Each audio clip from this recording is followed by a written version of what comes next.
inaan dadweynaha Soomaaliland ku baraarujiyo arrin ay la socdaan oo aafo adduunka oo dhan saameysay, dhan caafimaad saameysay, dhan dhaqaale saameysay, dhan bulsho saameysay, dhan walba bini'aadamka dhaawacyo waaweyn oo kabashadoodu adag tahay gaarsiiyay, taasoo xanuunkan aad afka loogu hayo oo ay keenay viruskan loo yaqaano coronavirus daaweyntiisa oo u kala baxa qoysas kala duwan ayaa maantayto horena kuwa kale oo bahdaas kamid ah sidii SARS ayaa keenay xanuunadan oo kale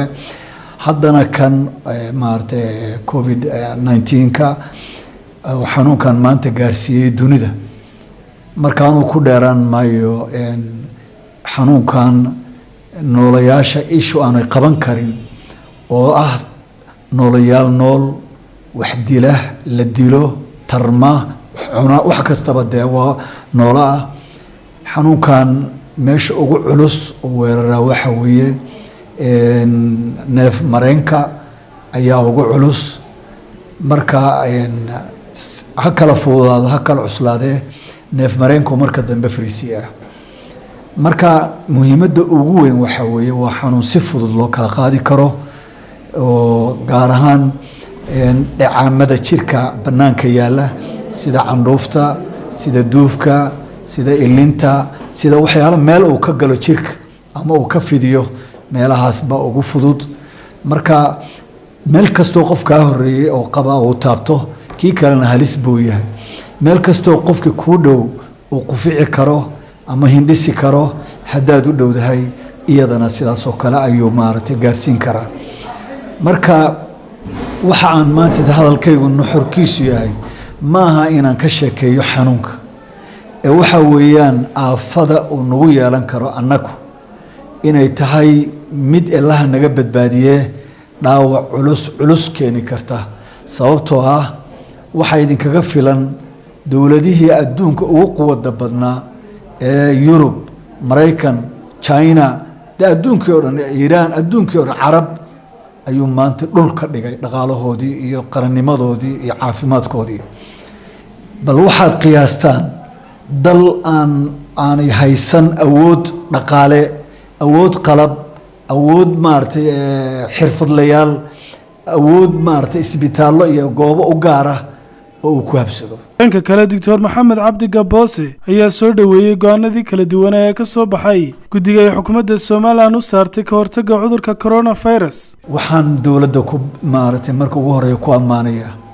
in isagii na soo galin ay bilaabeen inay bulshada u dhaqaaqaan ka wacyigeliyaan tilaabooyin wax ku oolan ay ku dhaqaaqeen waxaan bulshada u sheegi lahaa inaanay ahayn dhib iyo kala soo wado ay tahay dantooda inaan dan gaara dawladda ugu jirin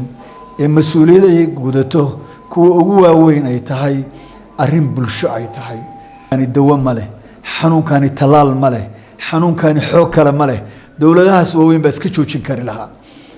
waxa meeshan yaala qofku ku dhaco ee uu si xun ugu dhaco wuxuu u baahan yahay ICU waa mishino sababkan oxygen ka siinaya xagee bay yaalaan dalkeena meel dhifa ayaa laga heli karaa meeshaasna dirqi bay ku socotaa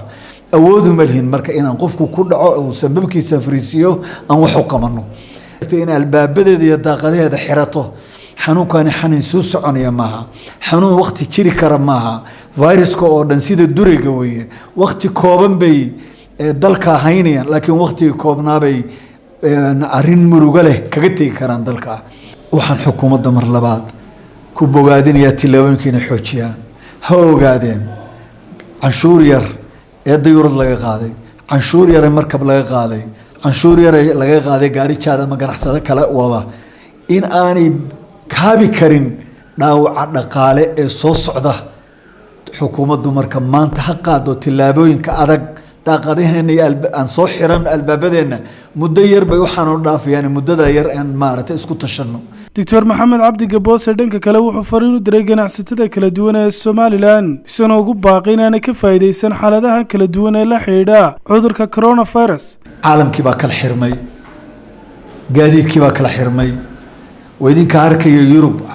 حدودها هذا ملايين قواري واوين عنتو ودي وحول بودن باكلا فريستي أريتاس وحي كيني كرتا دل منهن قدهن كبيرتا نولش أو اسكو فلان ديبدان كتير سنة إنت بدل مركا وحديع كرا إن هالكاف